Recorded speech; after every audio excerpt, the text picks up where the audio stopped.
1 minute to the top of the hour East African time. I believe your afternoon or your day is faring on well. You're just in time for the latest in the world of news. In the next 20 or so minutes here on TV 47 Newsfeed, we're going to bring you up to speed on the latest happenings within the country and beyond the borders. Do stay with me. My name is Moige William.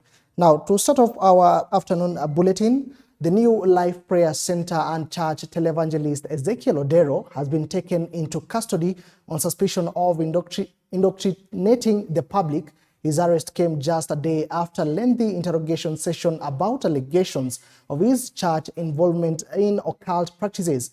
According to Rhoda Onyancha, the Coast Regional Commissioner, Odero was apprehended in Mavueni, Kilifi County due to reports of deaths on his premises.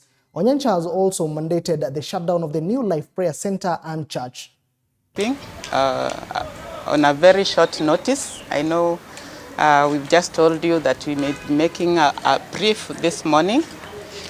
As the regional security team and government, we want to make this brief that this morning we have arrested Pastor EZEKIEL Odero of the New Prayer Center and Church at Mavueni in Kilifi County on allegations of the deaths that have been occurring at his premises and reported in various mosques or institutions.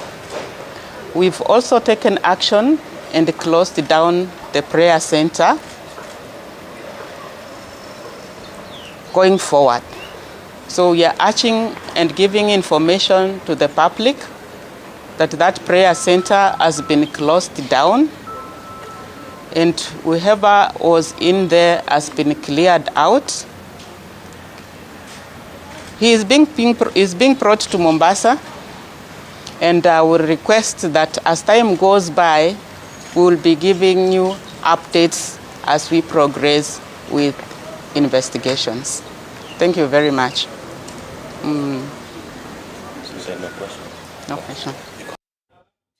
Still to an issue that is related to that particular matter, elders of Kiama have called upon the National Assembly to enact into law the regulation and registration of churches in the country that will regulate rogue preachers who in the recent past have been defrauding Kenyans by hiding behind the word of God. Speaking during the ceremony to cut down a mugumo tree in Kino, Kiambu County, Captain Oero Mbogwa suggested that all preachers who will be found guilty of teaching controversial beliefs will be prosecuted in accordance with the law. Na parliament ya Kenya watengeneze sheria. Mtu akitaka kufungua kanisa yake awe amepita kiwango fulani. Sio mtu anatoka kwake nyumbani na bibi yake wanaanzisha kanisa. Ukiona pale mbele picha imewekwa ya mtu na bibi yake. Ati hao ndio wenye kanisa. Kitu ya kwanza tunataka wafuasi wetu watununulie gari. Wewe una gari, unapeleka pesa huko, ananunua gari yake, hata kukinyesha hawezi kubeba wewe. Serikali ijaribu kabisa. Sheria iwekwe. Na mimi nafikiri hata lazima kuwe na sheria. Hakuna kitu hata moja inaweza kuendelea kwa nchi bila sheria ile inaipeleka. Kwa hivyo sheria ya kusajili ibadilishwe. Sheria ibadilishwe. Tujue huyu mtu alisomea wapi. Kisomo yake ya theology amesomea wapi. Amekuja kuleta hii dini dhamiri yake ni ipi? Tuwe na vetting ya kila mtu hata sasa ambaye ako na kanisa, tujue yeye ni nani. Switching gears to other matters, county's equitable share has been increased by 15.4 billion shillings to 385.4 billion shillings from 370 billion shillings. President William Ruto, while appended his signature in the Division of Revenue Bill a week after legislators passed the bill without amendments. Also, counties will receive equalization fund of 8.3 billion shillings, a rise by 1.2 billion shillings from the previous year's 7.1 billion shillings. The enactment paves way for preparation of the annual expenditure estimates of financial year 2023-2024 and introduction of the Appropriation Bill 2023 pursuant to the law. This comes just a few days after the Council of Governors issued a 2-week notice to government to release a shareable share of 94 billion shillings for February, March and April this year.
Moving on, Migori Agriculture Officer and security agencies have launched thorough investigations into the alleged sale of subsidized fertilizers suspected to be from the National Cereals and Produce Board.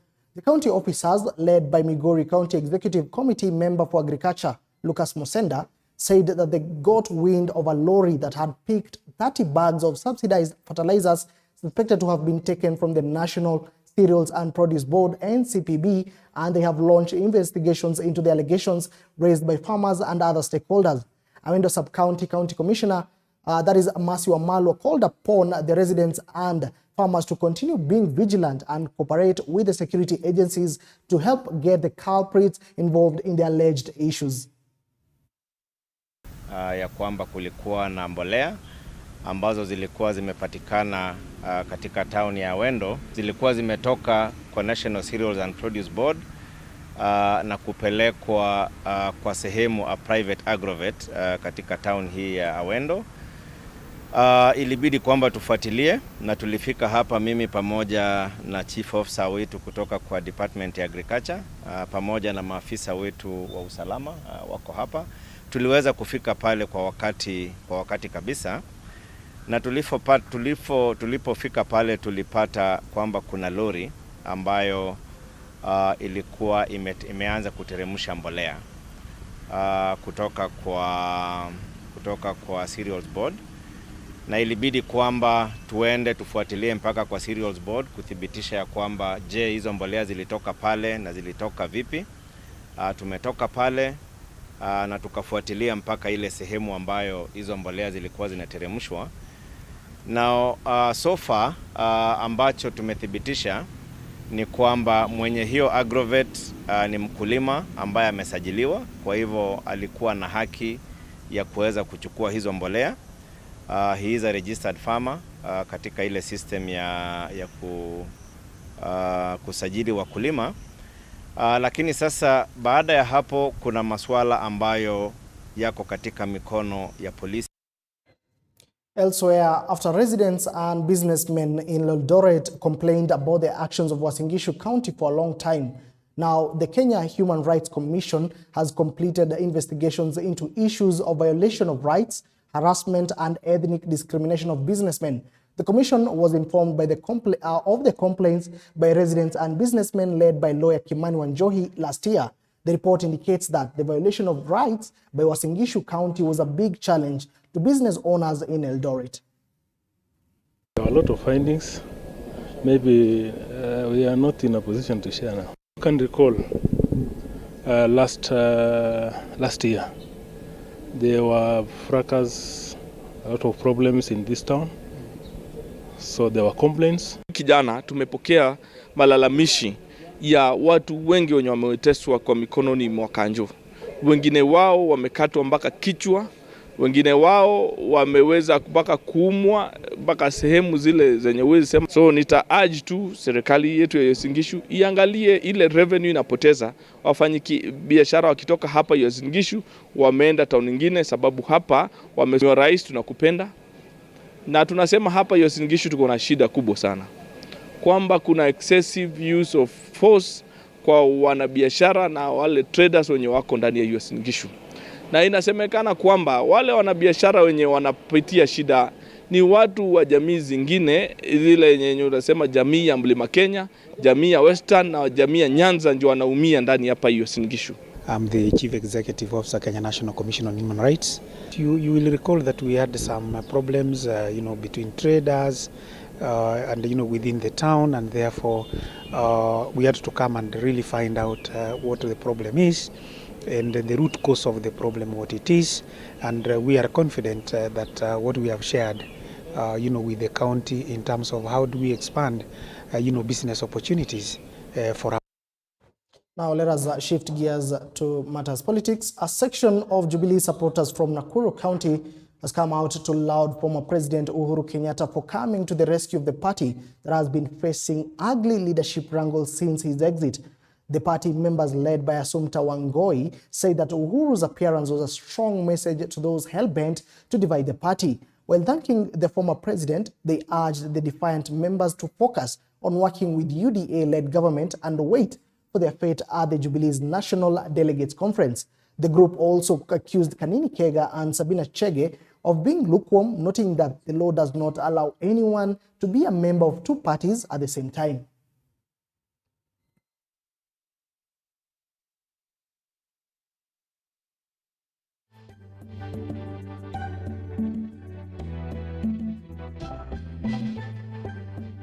Na tumetokea kupongeza kwanza Uhuru Muigai Kenyatta kwa sababu ya kujitokeza na kutetea chama cha Jubilee.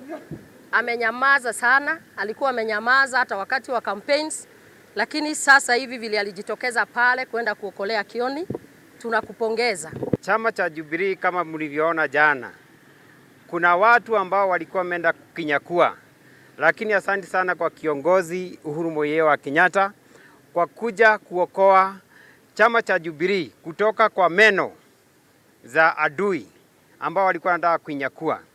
Sabina Chege, nataka kukuambia wewe, ile maneno unafanya hatuwezi kukubaliana nayo kama wamama.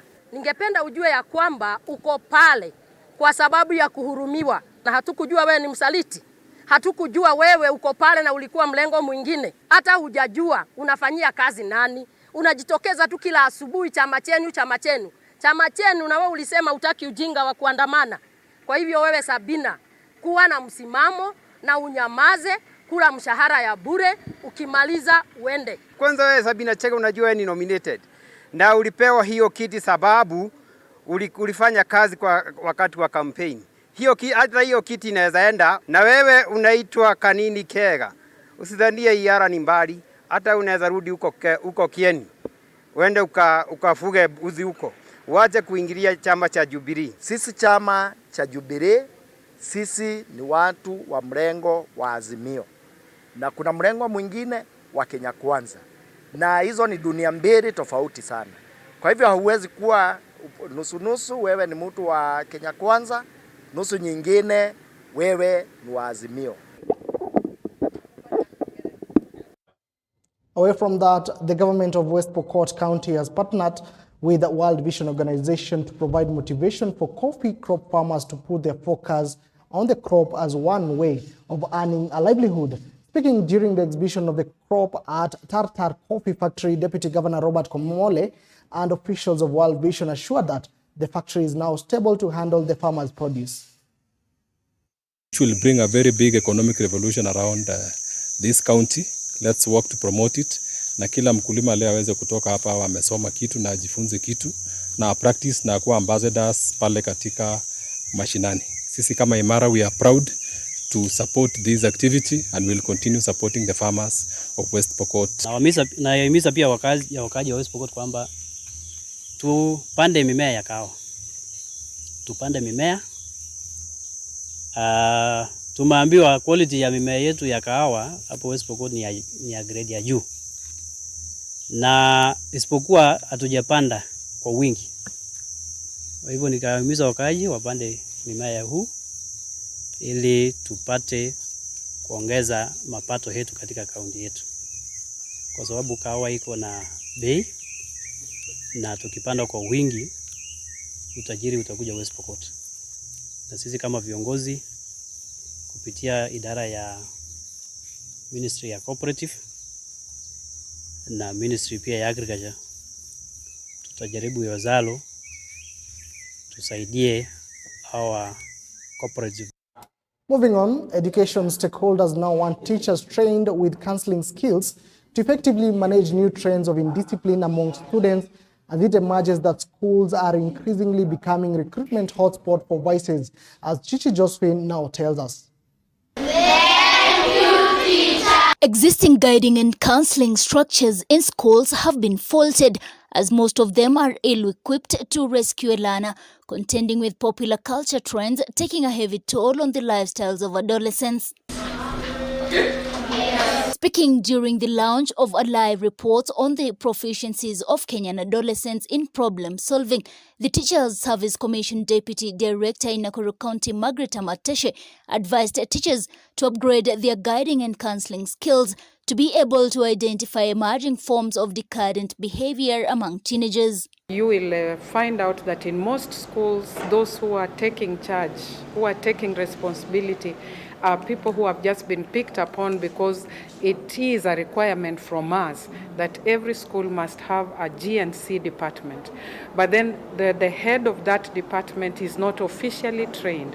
On his part, the coordinator to the Alive program in Nakuru County, Christopher Kunga, noted that these will enable teachers to proactively curb indiscipline in the bid to make students responsible members of the society. We are talking to education stakeholders, we are talking to TSC, we are talking to parents, we are talking to teachers, principals, and from here we are going down to the grassroots to talk to in the barazas, to find ways in which these values can be more taught at home, in the society, as well as in the schools. There was a big problem that some could not even be able to identify a problem at the origin, and we realized that where we are going as a society, the morals are being degraded. We may not be able to know where we are going until we realize that we know we have got a problem. Citing some parts of the report that showed and ranked lowly adolescents in Nakuru's schools in terms of application of life skills, Kunga said the advocacy would partner with teachers and parents to seek appropriate joint initiatives that would help bolster.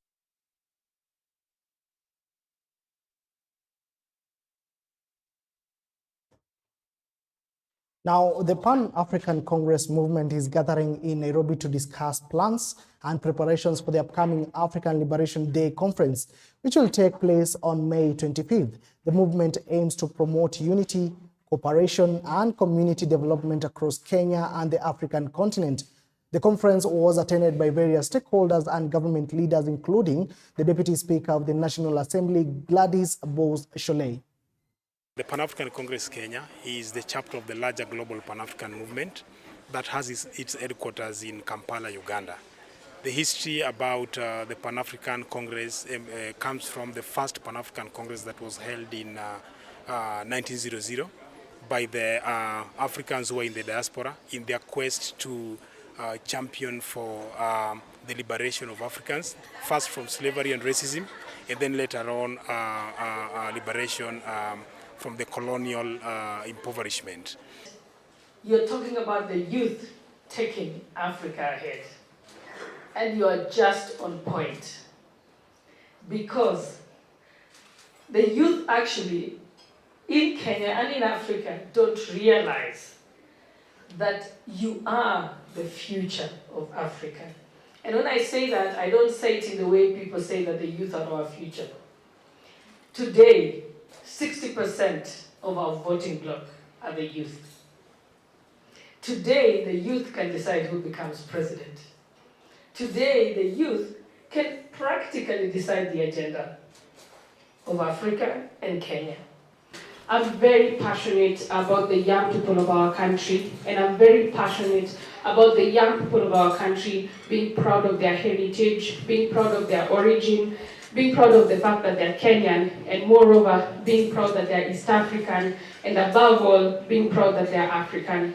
So this is the right time for the Pan-African Congress of Kenya to start up, to be on its feet, and that is why we are getting into these conversations, we are getting into these partnerships. Because it's a conversation that is centered on how best we can take our country to the next level, not only within the borders of Kenya, but also without the borders of Kenya. And as a young person, I'm a champion of economic. Now, away from that, the government, in collaboration with the stakeholders and non-governmental organizations, has launched a comprehensive plan aimed at saving the THIKA River, which is at risk of disintegration. The river is a source of water for domestic and agricultural use for thousands of residents in the counties of Murang'a, Kiambu and Machakos, as well as hundreds of industry, but it has faced significant challenges that threaten its existence. The plan is also supported by the World Embassy of Earth, based in Netherlands, which has extensive experience in restoring rivers and deltas around the world. But if you look at the river and you look at the hyacinths growing in the river, usually it indicates that the river is not healthy, that the quality of the water is not the quality you want to be. So what you see everywhere is you see these big installations where they try to purify the water so we can use it even for industry use or even for private use, customer use in terms of drinking water. That's a lot of work, and the rivers are getting more and more polluted. So there's not a single solution to this. So that's why we are coming together. Tumefanya kazi mbaya, tumechafua mto, tumeuharibu, tumeuua. Huu mto ni mgonjwa sasa. Huwezi kunywa kutoka kwa mto. Ukiona hata yale majani yamemea, ni ishara ya kusema hata uchafu ya kutoka kwa sewerage inaingia kwa mto huu. Lakini sasa mwito tulio nao ni wa kuleta hizo